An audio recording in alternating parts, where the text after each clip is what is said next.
The impact of AI in the classroom. Welcome back to Techstination. I'm Fishkin. Joining us is the founder of Silicon Valley High School, one of the largest and accredited online-only schools, David Smith. Hi, David. Hi, Fred. Great to meet you. Yeah. Give us some background to start with about Silicon Valley High School and how this came about. Well, I come from the tech sector, and I've been an entrepreneur. I worked at Apple. I formed lots of startup companies, and I built a business school, an online business school, and law school. And then in 2013, I started working on I brought together a team of software engineers and teachers, and we started building a software-driven high school called Silicon Valley High School. So, yeah, we built the school using the courses are video-based, self-paced, teacher-supported, and we wanted to try and bring all the latest Silicon Valley technology to the high school environment to make it more efficient and more effective, and actually to slash the costs and improve the quality of education. So that's what we've been doing since 2013, and things have really kind of taken off. Keeping us very, very busy. We've had over 46,000 students enroll so far, and currently, like over the summer right now, we have about 25,000 students that are taking courses with us to either catch up or jump ahead on their credits. So they take their courses with us online, and then they earn their credits, and then we provide them with the transcript. They transfer them back to their school. So that's what's keeping us busy right now. But then in August, we'll start to get high schools that enroll their students in our courses because they adopt our curriculum. So we have, students coming directly, and then students coming through other high schools.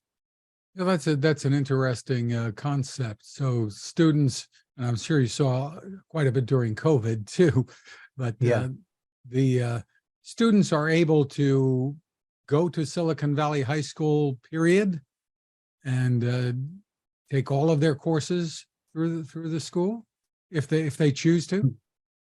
Yeah, we do have. So we're primarily supplemental. So the students that come to us are mostly taking courses they're taking their high school diploma at other schools, and they come to us for supplemental courses or because their school is adopting our curriculum. But we do have some full-time diploma students that take all their courses with us. So we do have some of those. What are the advantages you have? I mean, I'm sure you've been around long enough now that you can quantify or measure the results. Well, we've built a curriculum of soon it'll be in the next few days, it'll be more than 60 courses. So we've built our own online curriculum. And one of the things we did early on was we made the courses video-based. So we integrate YouTube videos into the courses, which enables the students to, watch the lectures at their own pace and rewind and replay them. And so that's, and now we have AI bots that are going out, scouring YouTube, finding the best videos that we can integrate into the courses. So that's been an advantage. And then, just the fact that, we come across problems and we solve them primarily with software. So, we have a different approach to most schools, and it's enabled us to be, much more effective. So,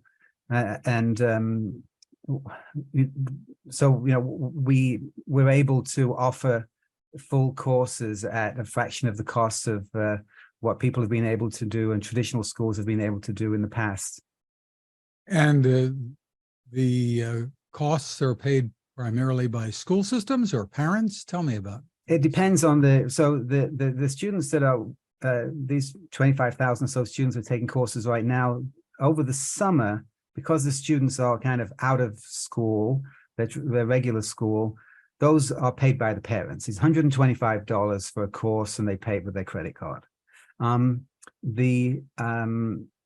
the students that will be enrolling for the next semester for the high schools, basically they send us a purchase order, and then the high schools pay us for those courses where they're adopting our curriculum.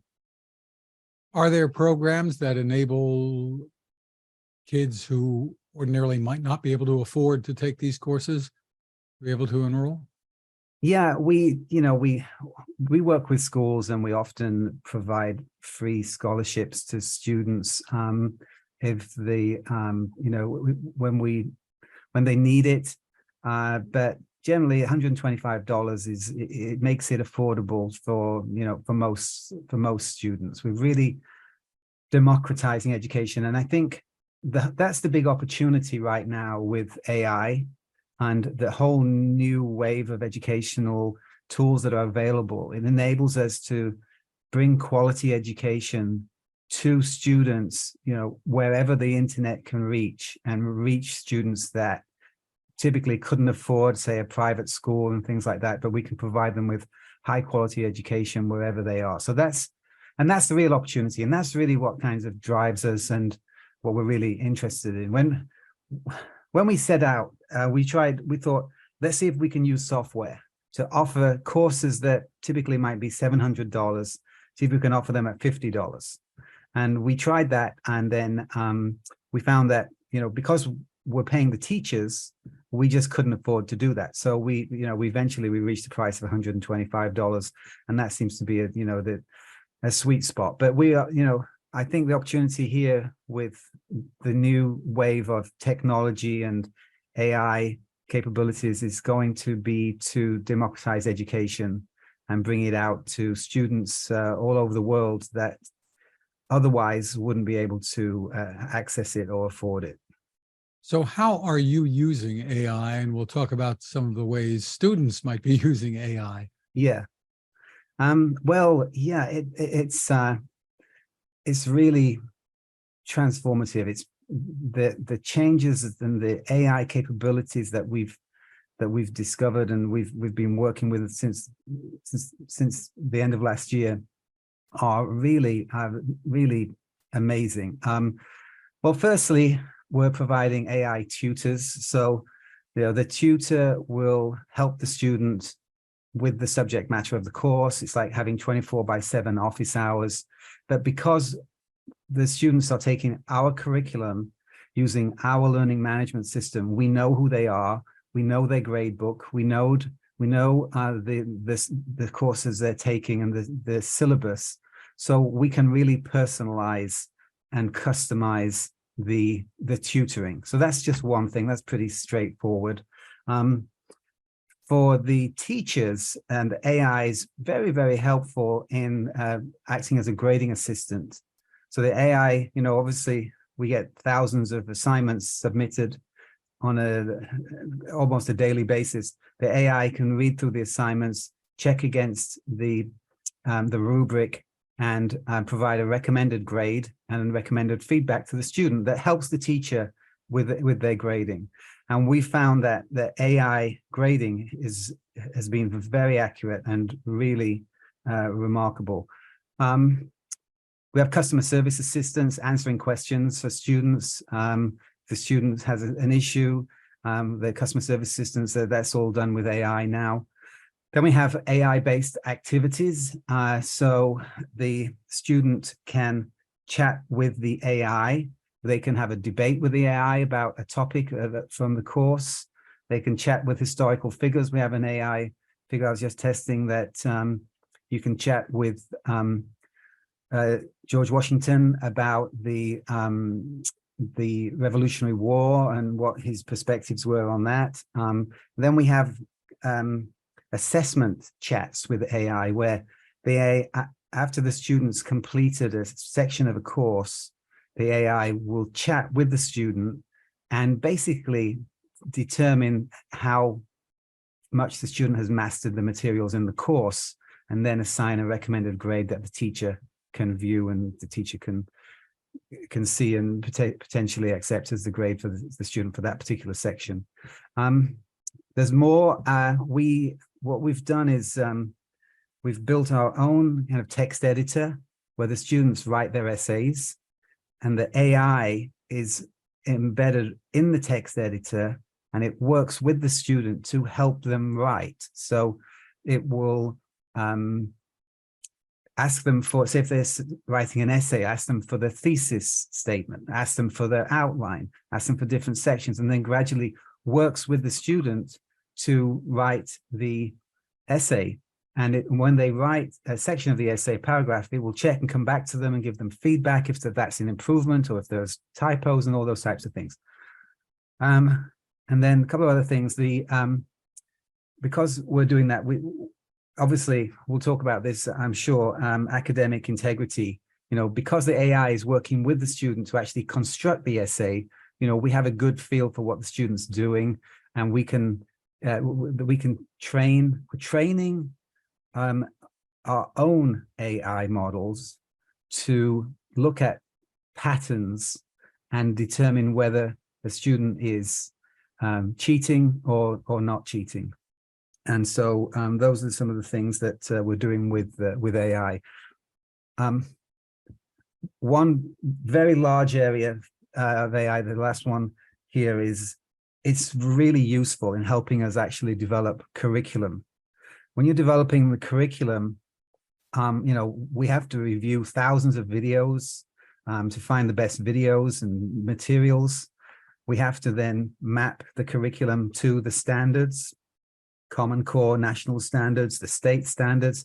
This is a huge task. Takes 3 teachers.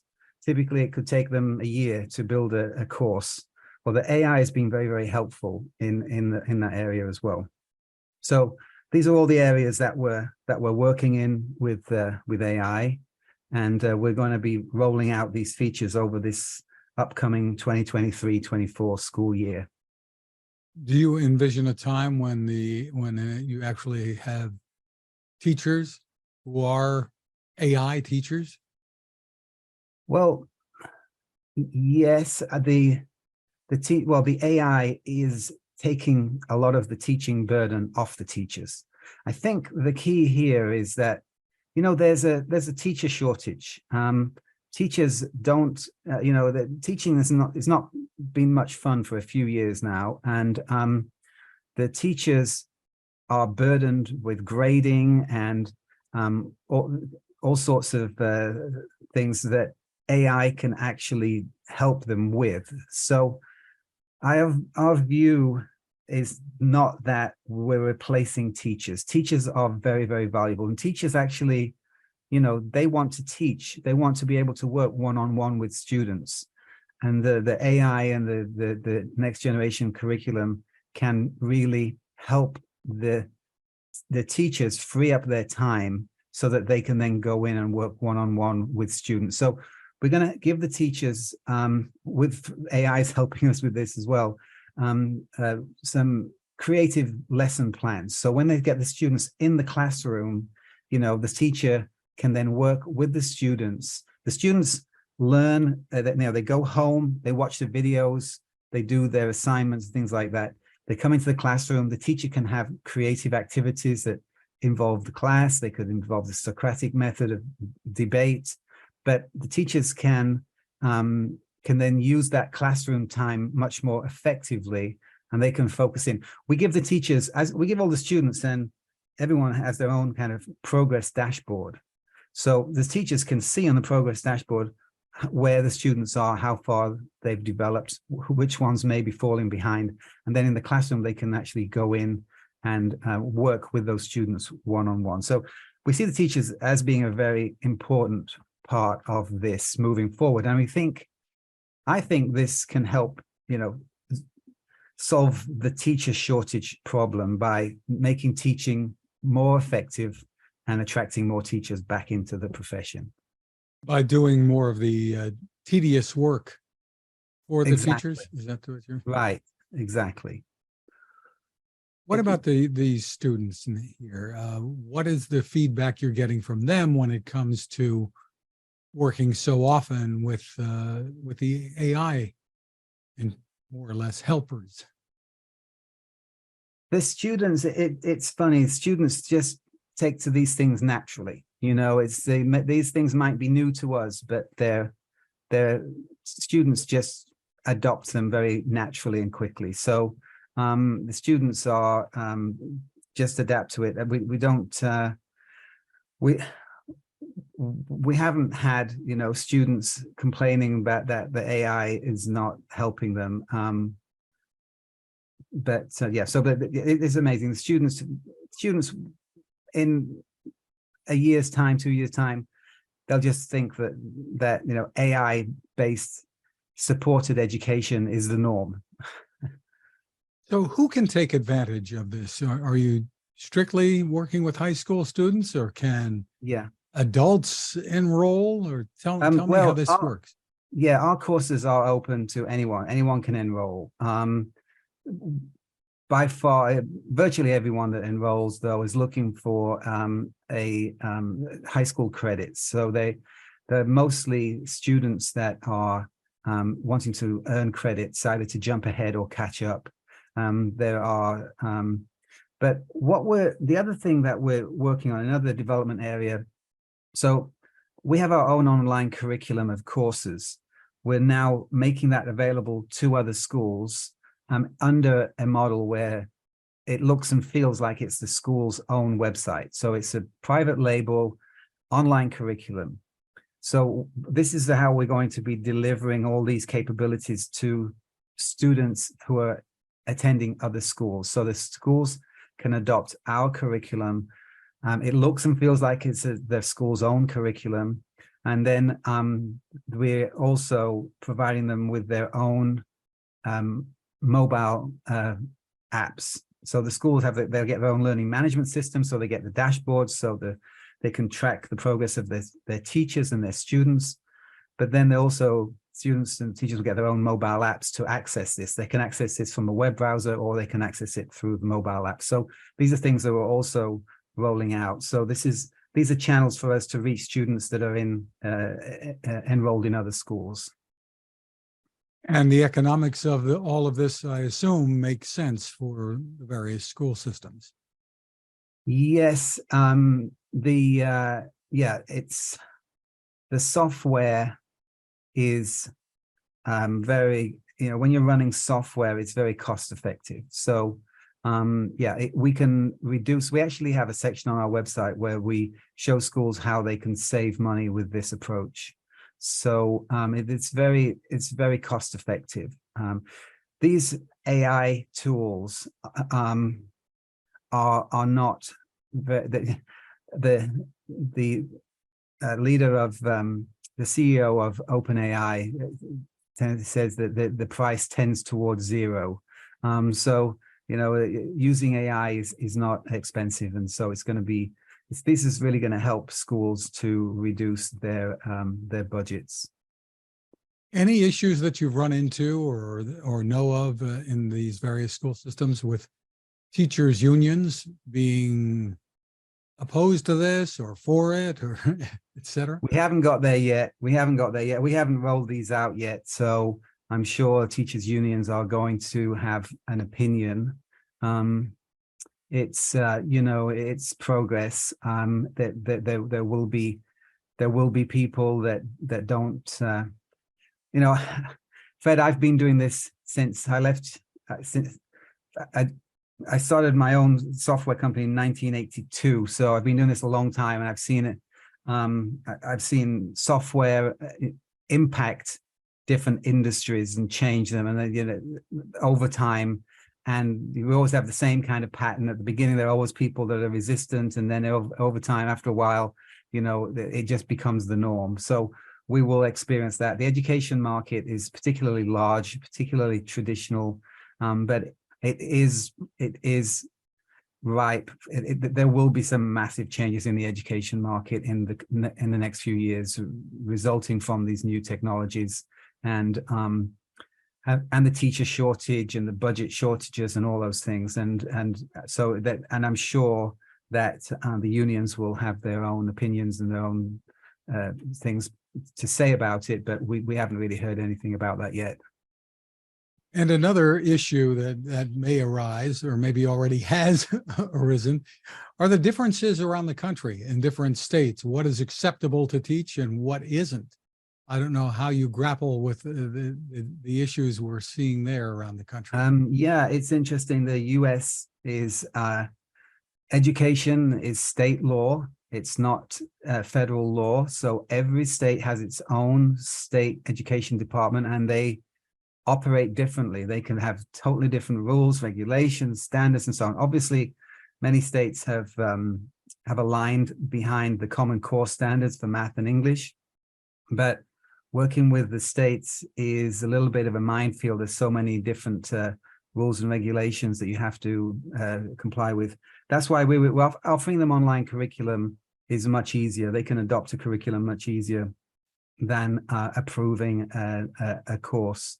But generally, the situation, the situation is generally similar in different states. I mean, you have some rules in some states that say that, basically driven by the teachers' unions. I think that, online courses have to be taught by teachers from that state if they're going to be accepted in that state. So we have those types of situations that that we're dealing with. It's so yeah, it's a complex area. But by and large, I think I was referring as well to the subject materials. The way how certain aspects of history are taught, et cetera, et cetera. Right. Well, yeah, we've developed our history courses and our American government courses and all our courses according to national standards. And then we've seen them adopted across the US, and they're widely adopted in these. So we get, maps of where our customers are appearing, and students are popping up and schools are popping up, and they're across the United States. And I think, even in states where you would think that there may be some rules, blocking certain types of education, I think the schools and the school districts have a strong say in any state. In some states, the state just defers to the school districts. But in other states, the schools and the school districts kind of do what they want to do in many cases. And we've seen widespread adoption of our courses across those states, and very little resistance, actually. Well, just terrific. For more information, where can people go? So Silicon Valley High School, our website is svhs.co, and that everything will be right there. No football team though, huh? No football team. No, but we do get lots of we're approved by the NCAA, so we get lots of these student athletes. So some, leading student athletes that they want to study online because it's more convenient for them when they're with all their schedules. So we do get some of those, quite a few of those athletes, but we don't have our own football team. We're just focused purely on education. Terrific. David Smith, thank you so much for spending time with us. All right. Well, thanks very much, Fred.